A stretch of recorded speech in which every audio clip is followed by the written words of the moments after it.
Voy a comenzar a presentar por el orden de intervención. ¿Ok? Daniela Betancourt. Bueno, voy a leer para no perder ni un solo detalle.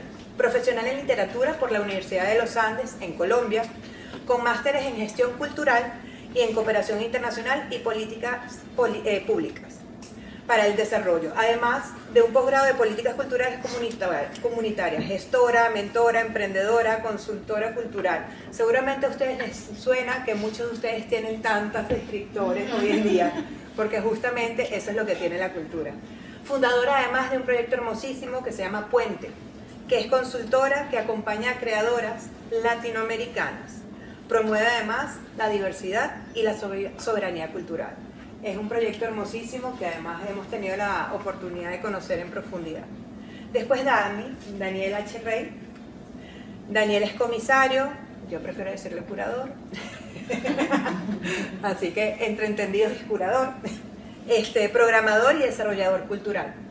Ha liderado exposiciones, publicaciones y plataformas en Abu Dhabi, Asunción, Dubái, Lima, Madrid, Oslo, y seguramente la lista sigue creciendo.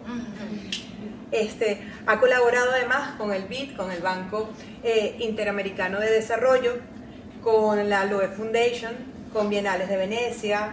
Es curadora además de programas y redes del Instituto de Estudios Postnaturales, un proyecto increíble en Usera que además les recomiendo que se aproximen a conocer. Además, es consejero asesor, Z-Art Lab en Montevideo, fue curador asistente de programas públicos, entre otras cosas. Hasta ahora también hemos tenido la oportunidad de colaborar con Daniel y ha sido fantástico. También una mente brillante, muy cercana, cosa que se agradece. Ana Cristina da Silva. Es artista escénica, músico, productora y consultora de desarrollo artístico. Es un perfil bellísimo porque es artista y además también trabaja en este proceso de la búsqueda. Tiene un BFA en drama en la NYU, además es Satellite Fellow desde el 2026. Su práctica combina teatro, como les decía, música, movimiento y títeres. Y ha recibido apoyo de instituciones como el National Endowment for the Arts, Brooklyn Arts Council y Art de New York, consultora y estrategia, imagínense, en estrategia y financiación, ayuda a artistas y organizaciones culturales a conseguir financiación y construir ecosistemas sostenibles. Por Granteo, presento a Ana Gabriela López, directora operativa de Granteo, plataforma tecnológica para la gestión de subvenciones culturales, de la cual vamos a hablar hoy en profundidad, con más de 8 años de experiencia en el sector tecnológico. Trabaja para facilitar el acceso al financiamiento de la cultura. Migrante en Madrid, de origen limeño y raíces amazónicas, impulsa alianzas en el gremio de San Lucas y la Resistencia, promoviendo proyectos culturales sostenibles. Luego vamos a presentar y vamos a poder hablar, pero no está en esta mesa, con Juan Pablo Hernández, es otra de las personas que interviene hoy, que es el creador de Granteo. Él es ingeniero electrónico, desarrollo del Full Stack y gestor cultural colombiano. Combina la experiencia en tecnología con la dirección del Festival Blues en El Balcón, becario Changemaker, además de The Social Hub, Talent Foundation y egresado del máster de dirección de proyectos culturales de la fábrica. Como les dije, es el fundador de Granteo, una plataforma que aplica inteligencia artificial a la gestión de subvenciones. Hasta ahora se están dando cuenta de la diversidad de las personas con las que vamos a poder ver hoy y por ende de las miradas que vamos a tener. Sin embargo, hay un punto en común que justamente es este tema de las subvenciones. Bueno, vamos a comenzar. Y vamos a comenzar con Daniela. Daniela lleva años acompañando además a emprendedoras, a creadoras latinoamericanas, gracias Anne, a navegar este sistema de financiación. Un tema súper complejo, Dani, porque además desde el punto de vista del artista, esto siempre resulta ser inaccesible, inalcanzable, ¿verdad? Pero, ¿cuál crees tú que es la situación real de hoy? Vamos a hablar de eso. Para un creador, una creadora, un gestor o gestora en el área cultural que busca recursos, pero con un punto importante, sin red previa. Cuéntanos un poco acerca de eso. Bueno, buenos días a todas, a todos. Muchas gracias por el espacio. Yo creo que uno de los mayores retos que tiene una creadora, creador, gestora o gestor cultural sin red especialmente es el acceso a la información, pero no solo el acceso, sino la capacidad de hacerla suya, que ese es como el mayor punto, porque no solo nos basta con poder acceder a la información de convocatorias públicas, privadas, sino poder entenderla y poder hacer que nos sea útil a nuestro proyecto. Por ejemplo, muchas veces pasa que las creadoras me dicen, Dani, existe tal subvención, no sé qué, ¿será que nos podemos ir por aquí? Faltan 2 semanas. Y es como, ok, tu proyecto todavía no tiene presupuesto, todavía no tiene un montón de aristas que necesitamos trabajar primero para poder aplicar. Pero digamos que te postulas y resulta que por no entender de qué se trataba bien esa subvención, termina perdiendo un montón de tiempo y esfuerzo, un montón de carga mental también, que al final termina siendo desgastante para ella porque era una subvención que ni siquiera se alineaba con su proyecto, ¿no? Entonces, creo que más allá de poder acceder a esa información, es poder hacerla nuestra para poder participar realmente. Y creo que ese es uno de los mayores retos que tenemos en el sector, que es también para qué tipo de personas están diseñadas las convocatorias. Yo creo que literalmente lo que ella dice es importante, ¿no? No solamente entender cuál es la oportunidad, no sé, Ana, ¿qué opinas tú? Sino además cómo desarrollarla y hacer la suya y programar esa energía también, ¿no? Claro, bueno, desde el lado de Granteo, primero decirles que muchísimas gracias por estar aquí a todas y todos. Pues definitivamente es una parte central de lo que buscamos solucionar. Por nuestra parte, la fragmentación de la información es lo que consideramos no solo desde un lado de, digamos, estratégico, sino desde la experiencia propia ya. Esto les contará un poquito más Juan Pablo luego, que es el principal problema, ¿no? Entonces, si lo que buscamos atacar al final es justamente ello, que no vayas por ahí, digamos, como un pollo sin cabeza, buscando opciones e intentando, pues, la otra, corriendo, que es lo que creo que al final termina sucediendo y lo que nos han contado, más allá de lo que creemos, creadores y artistas, que termina sucediendo. Hay mucha información, no es que no exista, y también viene a ser un poco, es como un poco anacrónico, ¿no? Hay demasiada información y no sabes ni por dónde comenzar. E incluso a veces si comienzas por un lugar puede resultar inútil y puedes terminarte tú mismo desgastando ya solo en el proceso de la búsqueda. Bueno, vamos a ir conversando un poco más sobre el tema, pero definitivamente justo esa parte de la búsqueda es pues lo por donde estamos comenzando nosotros con Granteo, justamente. Y antes de pasar a la próxima pregunta, también con Dani, quería comentar qué opina ella, porque siempre estamos buscando la respuesta afuera, pero antes tenemos que definir nosotros, ¿verdad? Cuenta un poco sobre eso. Totalmente, yo creo que justamente siempre tenemos esta falsa creencia de que viene desde lo externo, ¿no? Y definir mejor nuestro proyecto, cuáles son las necesidades del proyecto, es lo que nos permite pedir. Porque si no sabemos exactamente qué es lo que necesitamos, pues pedimos cualquier cosa, literalmente, y así es un desgaste de energías, un desgaste de trabajo, y al final no terminamos siendo estratégicas ni eficientes, ¿no? Que creo que es una de las mayores preocupaciones. Y en la medida en que podemos definir de verdad cuáles son esas bases de nuestro proyecto, cuál es esa identidad, que obviamente muchas veces, yo creo que a muchas nos ha pasado que por acceder a una convocatoria terminamos diseccionando, adaptando, reformando el proyecto para poder que se alinee un poco más. Pero ¿qué pasa cuando realmente ya se desliga de la identidad del proyecto o ya se desliga de los valores, que creo que son temas como súper importantes que tenemos que tener muy en cuenta, porque es como la vida, ¿no? Como que yo siento que aplica lo mismo. Si tú vas a pedir tal cantidad de dinero, pues primero necesitas saber para qué necesitas eso. También porque una vez recibes la subvención, la parte de justificación es una parte muy importante y que tiene que estar muy detallada. Entonces, no basta solo con que te llegue la subvención y que después no sepas ejecutarla. Sin embargo, hay otros formatos después que Dani nos puede estar hablando. Ahora, esta pregunta es justamente para Ana. Ana Cristina es muy interesante porque, como les decía al principio, ella ha vivido desde la parte artística con apoyos como de NEA, si no me equivoco, y ahora, hoy en día, acompaña a proyectos justamente en este proceso. La pregunta para mí es muy importante porque ¿dónde está el mayor desgaste? ¿No? Y además, ¿qué parte consume más tiempo? Sí, pues yo diría que el mayor desgaste sería el trabajo administrativo, ¿verdad? Como también, después de como, encontré la subvención, lo escribí y me lo dieron, después tienes que reportar sobre todo qué hiciste. Y hay como... reportar sobre cada centavo que te dieron es mucho trabajo. Además, después decir, hice esto con tu plata y no hice lo demás que no quisieras, también tienes que medir el impacto de lo que hiciste.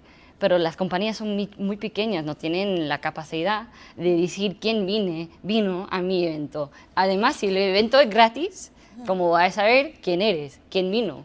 Pero claro, ellos quieren saber, hay impacto, llegaste a quien dijiste que vas a impactar o ayudar, pero tal cual ese como un conflicto de que además no tengo la capacidad porque soy una compañía muy chiquita, pero encima de eso, si es gratis, ¿cómo vamos a saber quién vino? Y también preguntar tanto de la gente, del público, ¿cuánto plata tienes? ¿Cuánta edad tienes?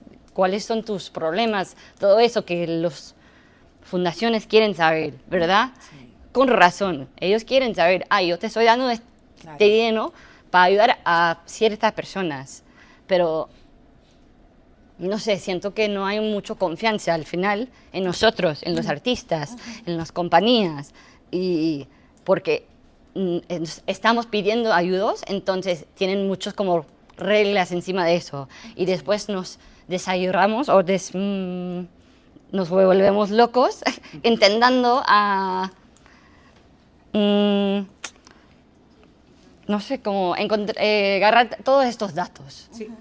Y después, ¿dónde van todos los datos? Sí. Las fundaciones tienen todos esos datos ahí cerrados, detrás de una puerta, y no podemos hacer nada con esa información tampoco. Sí. Entonces estamos tratando de como agarrar datos de algo que pasó y pues, yo voy a decir, tomé una foto y voy a contar a la gente y como decirlo a que cualquier vino, pero y después toda esa información va para dónde. Claro. Y no podemos hacer nada con esa información porque las fundaciones lo quedan así cerrado. Sí, además cuando conversábamos, planificando justamente este encuentro, aparte de lo que tú dices, también decíamos que muchas veces se pierde mucho tiempo en esa búsqueda, ¿no? De información, ¿dónde está la información? ¿Dónde están las subvenciones? Pero también, ¿dónde está mi información? No sé cómo Granteo plantea esto. Claro. Pues justamente desde el lado de Granteo, lo que nosotros hemos hecho durante bastante tiempo ha sido hablar con gente como ustedes que están aquí, creadores, artistas, gestores, para primero que nada entender cuáles son esos, digamos, dolores o esas necesidades que al final vamos a intentar solucionar de alguna manera. Y es justamente todo esto que comenta Ana Cristina, comenzando desde la búsqueda, obviamente hablando de todo el trabajo administrativo, porque se termina englobando en todo el trabajo administrativo que hay que hacer, de buscar la información, de preparar la documentación, de tener que reportar al respecto, principalmente con entidades públicas que suelen ser mucho más estrictas con el tema del reporte, después de haber ya por fin, al final, haber entregado la ayuda, pero hemos tenido experiencias de todo tipo. Quizás esto es lo más interesante para nosotros. Algunas personas que, por ejemplo, una gestora cultural nos comentaba 55 horas de trabajo en la última subvención, así haciendo un cálculo reflexivo, porque, claro, realmente estás acostumbrado a trabajar de esa manera y es la manera en la que la sueles hacer. Entonces no reflexionas realmente al respecto más que tener esa incomodidad profunda de lo que estás atravesando. Pero es que hemos llegado a escuchar incluso números de 80 horas trabajando para una sola subvención hasta presentarla. Luego están las personas que pues ya tienen mucha más experiencia y son otros perfiles que ya tienen marcadas las subvenciones a las que van a ayudar y a las que van a aplicar y que les han funcionado en algún momento, no necesariamente siempre, y pues que tienen un poco más ajustados los tiempos, pero estamos hablando de pues la mitad, que sigue siendo un número bastante, un número bastante y tal cual alto. porque no hay un estándar, ¿verdad? Claro. Es como cada fundación quiere lo que quiere, como reporte y también como estás como pidiéndolo al mismo tiempo, que no hay estándares y ellos también se van cambiando. Las fundaciones te van preguntando cosas nuevas, como no es cada año la aplicación es lo mismo tampoco. Entonces eso es una frustración muy, para mí, grande, porque al final sí es un montón de tiempo diciendo esto es lo que voy a hacer, pero van cambiando las reglas y las preguntas cada año y cada fundación. Imaginemos una cosa que me parece importante a raíz de todo esto, ¿no? Muchas veces cuando se habla de esto se habla de empresas, porque estamos diciendo en pequeñas empresas. ¿Cuánto tiempo significa en términos de nómina, de tiempo empleado, de hora hombre, para algo que además también imaginemos lo que significa la improvisación? Por eso es que lo que está diciendo Ana es fundamental, que es el hecho de marcar en el año cuáles son estas cosas, que tomo palabra de Dani también, donde ella dice, agarremos entonces cuáles son estas, no solamente ayudas y subvenciones, sino también otro tipo de concursos que hay por ahí, que Daniel nos puede hablar después de la experiencia internacional, marquémoslas en el año, crucémosla versus nuestros valores, veamos si verdaderamente tienen coherencia con nosotros y si no nos hace, por tomar un dinero que está ahí, desvirtuarnos mucho de nuestros objetivos y valores. Yo creo que eso es fundamental de tener claro, porque ahí es donde hay gran parte de la frustración. Dani, no sé si tú en el proceso de cosas como este que estamos hablando, pero desde una mirada internacional, ¿qué puedes aportar? Sí, Kiki, yo creo que este es un buen momento para quizás establecer un diagnóstico de hacia dónde va el mundo de la financiación internacional. También porque Madrid puntualmente y España aglutinan no solamente las necesidades obviamente de los agentes locales y peninsulares, pero también aquí convergen mundos, o sea, converge el Mediterráneo, converge la Unión Europea, converge Iberoamérica, ¿no? Yo creo que hay una serie de categorías importantes a la hora de identificar, más allá de si son para el sector privado o público. La primera que yo diría es que ahora las tres grandes líneas de financiación globales son la primera, financiación para contenidos y difusión de conocimiento. La otra sería la financiación para capacidad de operación. Y la otra sería para desarrollo de audiencias y comunicaciones. Y estas existen en tres territorios que quizás solapan a veces, pero en realidad son mundos muy distintos a la hora de articularte como proyecto, a la hora de procurar fondos.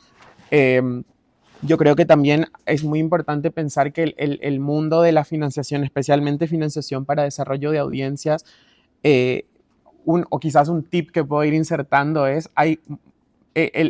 fundamental y es bastante palpable la diferencia entre pedir una ayuda, una financiación al sector privado puntualmente y pedirla teniendo ya, por ejemplo, un aliado de prensa o un aliado de comunicación. O sea, yo veo con muchísima claridad que los proyectos autogestionados que van al sector privado y le dicen, ya tengo la plataforma que va a difundir todo lo que me apoyes, reciben monumentalmente mucho más apoyo que la persona que dice, apóyame para ver quién me hace una nota de prensa. De hecho, en esa vena yo creo que están pasando cosas, volviendo a lo que decía Daniela, o sea, los holandeses puntualmente, los Países Bajos están liderando el panorama de la financiación ligada a la tecnología o en tiempos tecnológicos actuales. ¿Y qué está pasando? Que se está pidiendo muchísimo más rigor a la hora de articular el proyecto para luego generar, y es la nueva tendencia que estamos viendo, lo que ellos llaman unconditional funding o financiación incondicional. Entonces te voy a pedir que hagas un perfil muy, muy, muy riguroso, el escrutinio va a ser muy quirúrgico, pero cuando tengas la financiación tú puedes hacer lo que tú quieras y no tienes que mandar una justificación, solo poner el logo. Pero para llegar ahí, yo creo que es importante pensar en algo vital, que es las plataformas que quieran financiación robusta e incondicional necesitan ser encontrables. O sea, aplico un proyecto, pero si me googlean desde un despacho y no me encuentran en redes, no existo. Si no tengo alguna presencia digital, no existo. Datos, lo mismo. O sea, tenemos proyectos liderados por artistas y por gestores culturales preciosos, pero en este momento, y lo digo con un poco de contundencia, un proyecto cultural que no tenga métricas no tiene salud, aunque tenga presupuesto. Si no tiene métricas reales y sostenidas en el tiempo, de cuánta gente asiste a mis programas, con qué frecuencia hago los programas, mecanismos de encuesta. Una encuesta te puede permitir seguir en contacto con la gente que fue a tu evento y que no te pudo saludar, ¿no?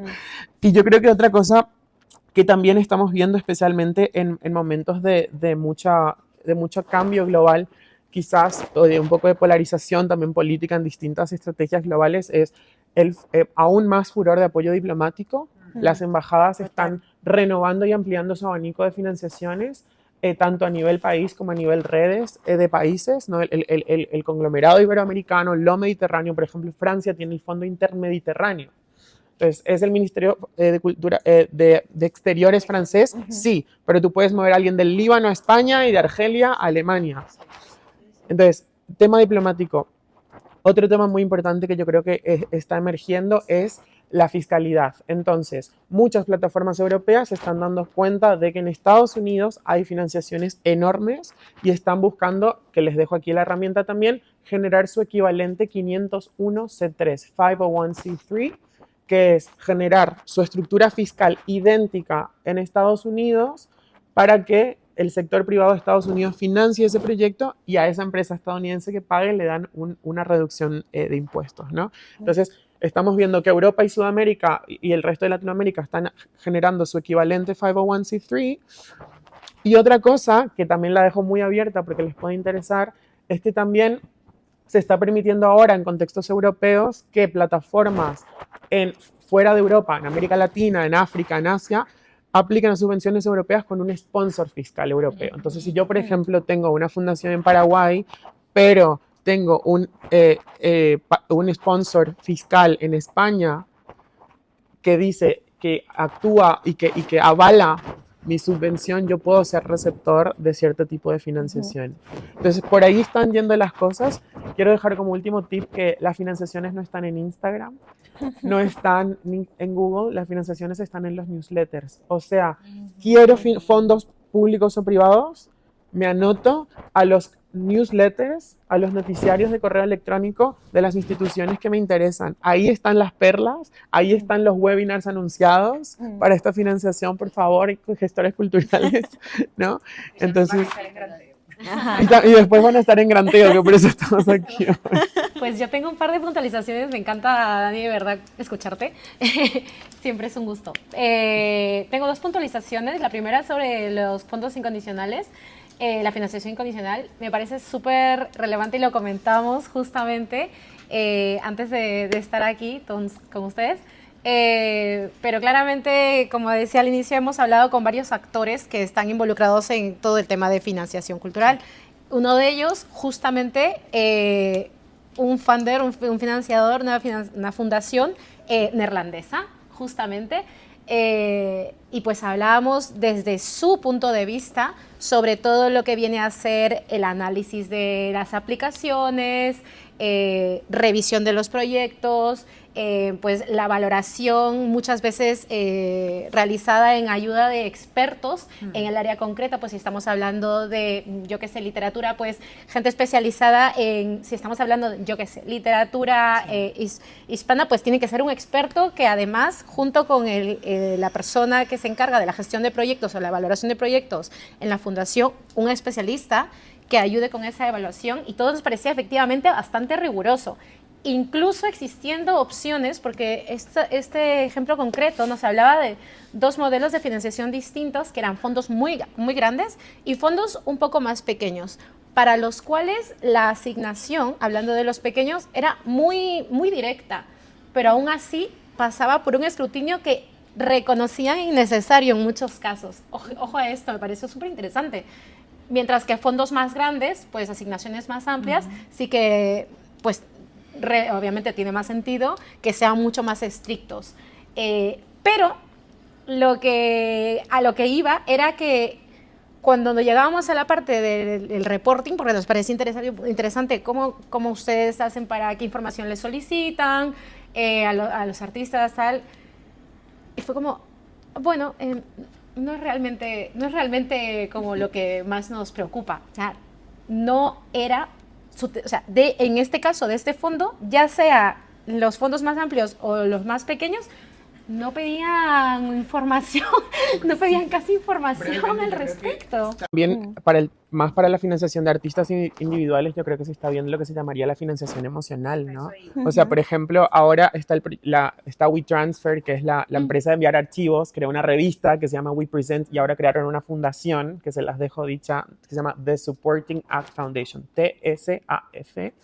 Y esta fundación, por ejemplo, tiene fondos de 10.000 euros para artistas individuales, tienen otro fondo con Will Smith para artistas musicales y tienen un fondo de impacto para fundaciones de 50.000 euros.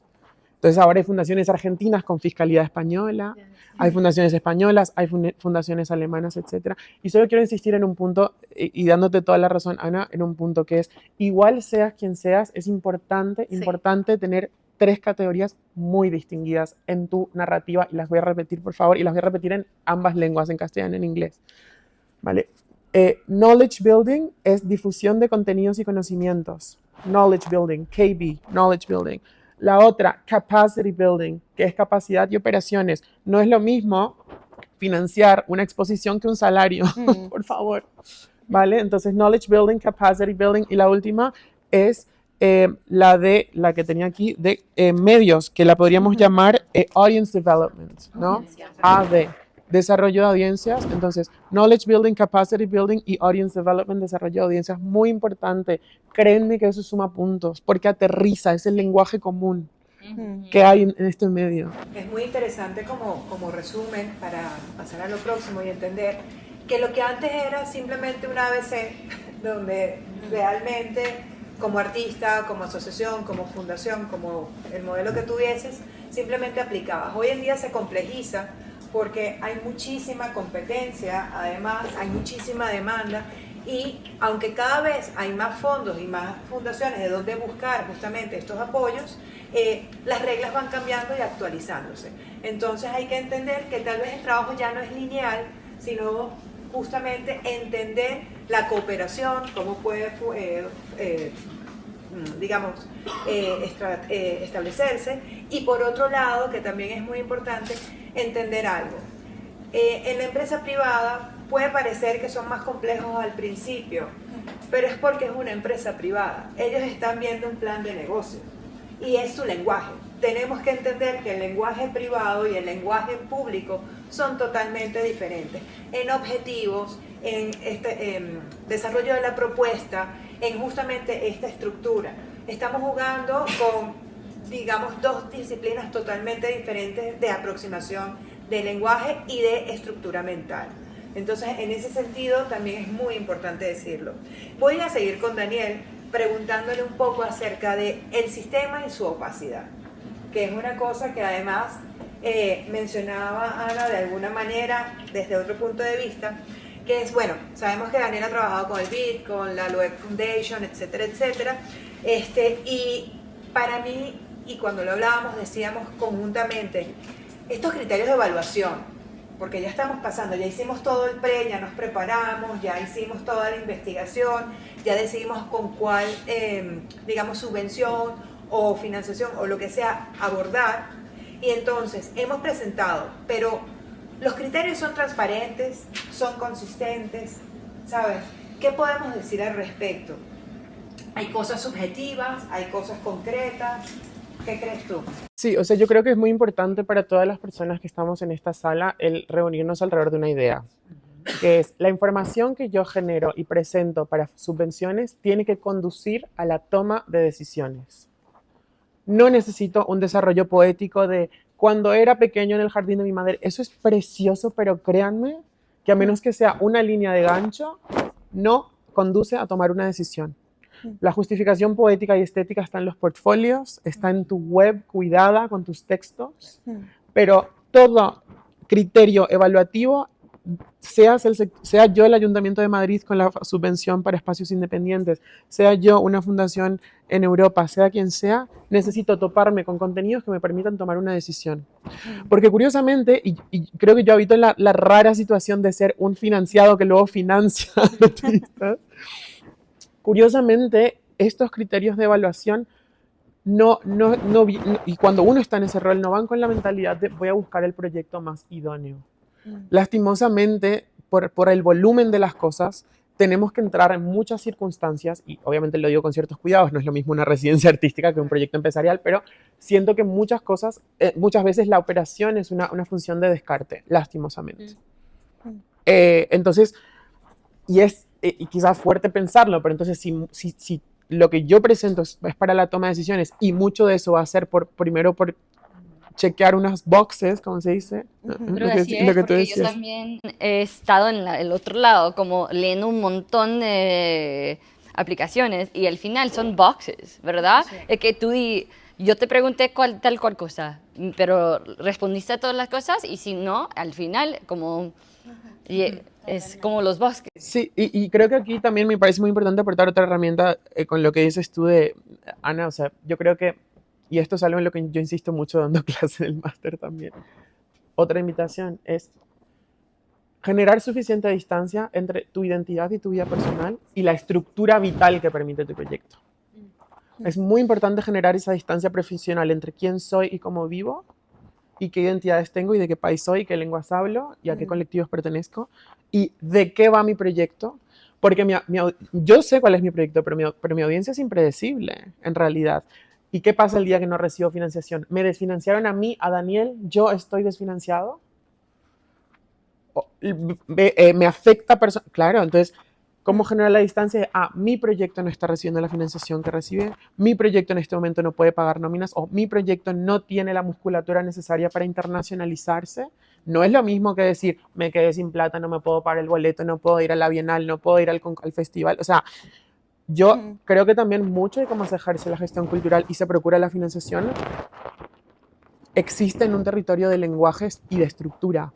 O sea, gestores culturales, público interesado, nosotros informamos nuestros proyectos culturales desde nuestra estructura vital.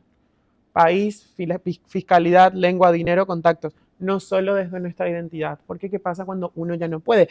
Y ese es el gran problema que vemos en proyectos con mucho potencial, que cuando la persona que lo fundó o lo instigó se tiene que marchar o tiene que estar menos presente, hay un debilitamiento absoluto. Sí. Entonces, la fundación, otra cosa, hay otro tip inserto respondiendo a tu pregunta, Kiki. Quizás es muy difícil estandarizar cuáles son los criterios de medición, pero una cosa que sí veo cuando los tomadores de decisiones evalúan subvenciones es qué capacidad de delegación tiene el proyecto. O sea, qué tanto puedes tú delegar lo que me estás contando que tú haces y qué capacidad de modularidad tiene. La modularidad y la duplicación no son lo mismo. Este proyecto que tú hoy creas para Madrid, para tu barrio en Carabanchel, lo puedes replicar a La Latina y funciona, lo puedes replicar al Poblenou de Barcelona o a La Molina de Lima y funciona. O sea, qué tan modular es el proyecto es vital. Entonces, comúnmente entre opacidad y criterios estamos midiendo toma de decisiones, capacidad de delegación, capacidad de que el proyecto sea modular y qué tan saludable o qué tan establecida tienes la distancia entre quién tú eres como persona y de qué va tu proyecto para tus audiencias. Sí. Ahí, antes de dar la palabra a lo próximo, pero hay una cosa muy interesante aquí que establecer y yo creo también que es muy interesante que revisemos cuando estamos ante una subvención quiénes fueron los acreedores de esa subvención en ediciones anteriores. Es una práctica que les invito a hacer continuamente para entender un poco, aunque las líneas van cambiando posiblemente de año a año, podemos entender qué está haciendo bien bajo esos criterios que dice Dani, qué criterios, ¿sabes? ¿Qué han hecho bien? ¿Por qué sí? ¿Por qué no? ¿Qué debilidades tengo yo frente a estos otros players que sí estuvieron? Además, eso nos permite hacer digamos, un balance, una autocrítica que nos permite fortalecernos para la próxima edición. No sé, Ana, si tienes algo que aportar al respecto. Pues en realidad todo este tipo de conversaciones siempre me van descubriendo, y a Juan Pablo, distintas cosas, distintos, digamos, vamos a ponerlo así, funcionalidades, pero espacios a los que podemos llegar en cómo apoyaros y daros soluciones. Porque justamente lo que este tipo de conversaciones son en las que, y las que hemos tenido antes, las que nos han ayudado a ir moldeando cuál es esa información que termina realmente dándoles ese numerito que nos hemos esforzado tanto en poder entregar, digamos, para decirte, este es el porcentaje de match que tienes con esta subvención, que tiene tu proyecto con esta subvención. Y a mí me encanta mucho cómo lo presentaba Daniela, que es, ¿cómo le decías? Un Tinder de financiación. Un Tinder de financiamiento. Pero me parece súper interesante y lo vamos a poner ya, me lo he apuntado mentalmente para el roadmap, darte información de quiénes son los últimos los últimos acreedores de la subvención, que todo el tiempo vamos así nosotros. Pero más allá de eso, quizá comentar específicamente sobre los esfuerzos de reducir esa fragmentación que al final termina estando, obviamente toda la información sobre cómo presentarlo es súper clave, porque las personas que terminan evaluándolo son las que más van a conocerlo, pero por nuestro lado, recoger la mayor cantidad de información de la manera más adecuada, sí que es donde nosotros contribuimos. Sí. Y nosotros llevamos ya, más de 35,000 convocatorias indexadas en la página web, que se están constantemente refrescando para intentar daros la información más precisa, más actualizada y de la manera más cómoda, porque muchas veces pues te topas con esos PDFs horrorosos o incluso con páginas web y newsletters que ni están hechas necesariamente para ti, que muchas veces, y esto también nos lo han dicho así muy directamente, son spam. Porque es verdad que las newsletters están, pero las newsletters no están hechas necesariamente para ti. Sí. Están ahí y entonces terminan llegando 11 correos al día, que los contó además una persona que entrevistamos. Mira, déjame contarte las de hoy. 11 correos el día de hoy, yo es que al tercero ya no lo voy a mirar. Ni siquiera sé, al cuarto día, eso directamente quizá me desuscribo, me doy de baja. Y ni siquiera me meto al correo a darme de baja abajo del todo. Es que lo voy a dar al automático que ahora te da sí. Gmail. O sea, es que todo es muy fácil. Entonces, todo es muy fácil, menos encontrar esa información adecuada. Entonces, quizás es ahí donde nosotros, pues, intentamos aportar diferencia. Insisto en establecer una estrategia propia. Sí. O sea, yo creo que ahí es donde todo lo que nosotros estamos hablando hoy se termina de aterrizar. Vamos a ir con la próxima pregunta, que es muy importante. Casualmente todos somos migrantes, seguramente muchos de aquí también. Y Dani, Dani acompaña, como decíamos antes, a muchas creadoras y creadores, pero sobre todo creadoras, migrantes, ¿no? Y podríamos hablar que a veces puede haber unas oportunidades o entenderse como oportunidades de acceso desigual. Hablemos de esto. ¿Existen? ¿No existen? Tenemos también ese tema de sí existen, pero vamos a minimizarla, solo encuentran estos quienes la buscan. ¿Cómo lo ves tú, Dani, acompañando a este perfil? Yo creo que evidentemente existen, pero las personas no las conocen. Y creo que también hay una gran dificultad, sobre todo para personas migrantes, que es que muchas veces las convocatorias están diseñadas para personas residentes, regulares o para personas nacionales, etcétera, etcétera, ¿no? Afortunadamente, yo soy consultora también para la SEGIP, que es la Secretaría General Iberoamericana, y he acompañado el proceso de implementación de la Estrategia Iberoamericana de Cultura y Desarrollo Sostenible.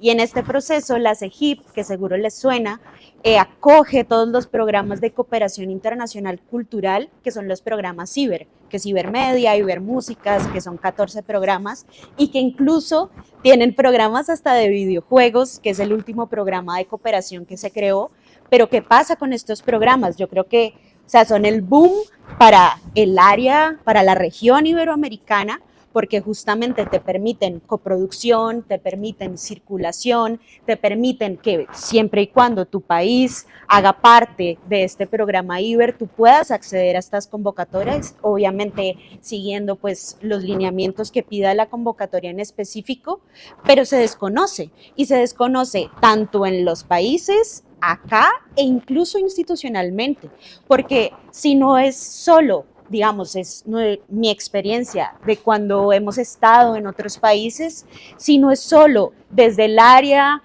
de cooperación internacional, del Ministerio de Relaciones Exteriores, de la parte de diplomacia cultural, etcétera, etcétera, las otras partes no tienen tanto conocimiento. Y lo hablábamos una vez con Juan Pablo, que es como tú dices ciber o tú dices internacional y suena difícil, ¿no? Como que automáticamente dices como, uy, ¿será que me postulo o no me postulo, no? Exacto. Y creo que justamente democratizar este tipo de conocimiento, poder acceder a él, poder darte cuenta y poder hacer lo propio es fundamental para que más personas puedan acceder a estas convocatorias, porque recordemos que la financiación pública, privada, ese capital que necesitamos, sea como nos decía Daniel, para la parte de divulgación, para la parte de comunicación, etcétera, etcétera, lo necesitamos porque eso garantiza nuestra sostenibilidad del proyecto. Y esa estrategia de financiación hace que nuestro proyecto sea sostenible o no. Y sostenible entendido como poder replicarlo, como poder mantenerlo en el tiempo, como poder generar alianzas y también como poder sostener toda la estructura de ese proyecto, ¿no? Porque es que sostener es mantener. Y justamente creo que por eso se da tanto afán o sí, como tanto, esa sensación de necesito esta convocatoria porque es que si no, mi proyecto ya no va a ser sostenible. Y creo que ahí entramos como en un círculo vicioso que muchas veces es como, oye, para un momento y mira, define una estrategia de financiación clara. Evidentemente, esto yo lo puedo decir como gestora y con unas herramientas profesionales que tenemos todos aquí. Pero ¿qué pasa cuando le estamos diciendo a un artista, oye, define tu estrategia de financiación? Es como, yo quiero crear, ¿no? Como, a mí no me pongas esa estructura. Y es como, ¿cómo nos amigamos entonces? ¿Cómo le damos la vuelta a la estructura para que sea amigable contigo y que lo puedas vivir acompañada, sostenida y que lo puedas sentir tuya y que realmente te sirva, ¿no? En tu camino. Sí, yo creo que es fundamental lo que dice. También a veces estamos hablando y puede sonarle a los artistas muy lejanos porque estamos hablando de empresas, de estrategias, etcétera, etcétera. También hay otros tipos de programas y antes de darle la palabra a Ana, quiero comentarles ahí, sin hablar muy lejos, y justamente ante el tema del acceso desigual, nosotros mismos en Boom tenemos un programa que entendemos que trabajamos con artistas migrantes y sabemos que muchos de ellos no tienen, vamos a hablar de sus papeles en regla, por lo que hacen ciertas normativas y lo que hace que muchos artistas queden por fuera, y para nosotros eso no es problema, porque conocemos y entendemos la realidad de un artista migrante. Entonces lo que quiero decir es que también hay que buscar cuál es el momento de vida de mi proyecto y cuáles son aquellos proyectos de financiación, etcétera, etcétera, que son afines a mí. Porque también siempre pensamos a veces en esto que ya está estructurado y resulta ser que hay cosas, escalafones que hay que cumplir. Y siento que eso es muy importante. No sé acerca de lo que comenta ella, ¿cómo lo ves tú? Pues es exactamente lo que decía Daniela, lo que nos han terminado diciendo las personas que al final necesitan este tipo de subvenciones. Recuerdo concretamente una experiencia de haber invertido casi 2 meses de trabajo en preparar una subvención y al final no la presentó porque realmente no cumplía los cheques. Y se dio cuenta al final.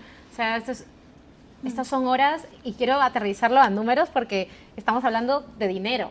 Y ese dinero también es el dinero que nos sostiene a nosotros, pues ya sea como creadores, ya sea como gestores, pero pongamos estos números que os he dicho, bueno, de entre 55 horas invertidas, entre 80 horas invertidas en preparar una subvención, un 30-40% está dedicado íntegramente a simplemente buscar esa información. ¿Cuánto cobramos por hora de trabajo interprofesional? 30, 35 euros la hora. ¿Cuántos cientos de euros son esos? Totalmente perdidos, porque nuestro tiempo también tiene un valor. Y lo decía al inicio, que es por costumbre e inercia que no terminamos haciendo esos números, pero ese es dinero que al final, pues desde el lado de Granteo lo que buscamos es o que no lo perdáis, incluso que lo podáis recuperar, porque ese es el tiempo además que no está invertido ni en nada creativo, no está invertido en el desarrollo que también es importante, pues del lado menos quizás administrativo formal que necesites para presentar una subvención, pero también es parte del proyecto. Y además una cosa que dijiste al inicio, Daniela, que me quedé y no lo pude comentar, es el tema de trastocar tu proyecto para ajustarlo a una subvención. Y es algo que al menos a nosotros en el lado cultural, vinculado a las artes y tal, la verdad que nos cuesta bastante, especialmente porque además Juan Pablo, que ya lo comentará, viene desde la experiencia propia. Y, por ejemplo, claro, ahora mismo estamos hablando un montón de buscar y ayudarles a encontrar la información necesaria, pero luego hay muchas propuestas y las podéis encontrar también, así como Granteo, que te ayudan con la redacción, con la preparación. Y nosotros quizás lo vemos con mucho respeto y preferimos ir muy paso por paso a intentar atacar pues todo esa parte de trastocar el proyecto. Para nosotros sí que, pero sí. No, bueno, eso lo quería rescatar, Dani, porque me pareció súper importante y es algo que no necesariamente somos reacios a explorar, pero tenemos que entender desde dónde podemos llegar a ello. Sí, yo creo que también eso se da justamente porque no definimos esa estrategia, porque estamos constantemente improvisando, ¿no? Como que es lo que yo decía, la cantidad de personas que me dicen, ay, bien esta subvención en 2 semanas, es como, bueno, pues, ¿sabes? Como que es necesaria esa estrategia.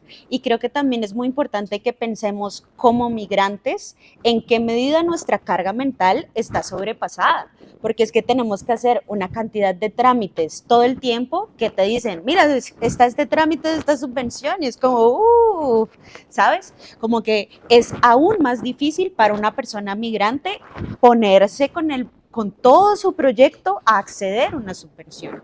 Sí, ya lo es para los españoles y nativos. Tenemos que terminar. Entonces, yo les invito a que después, para que tengan tiempo de hacer preguntas y respuestas, imaginemos que ustedes pueden cambiar algo, no dentro de 10 años, sino mañana, para mejorar todo este tema que hemos estado hablando de las subvenciones.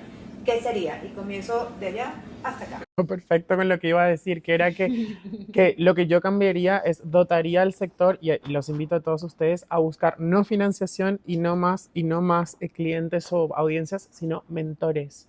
La mentoría es un tercer sector, tenemos que defender la mentoría. O sea, hay gente que ha caminado este camino antes que nosotros.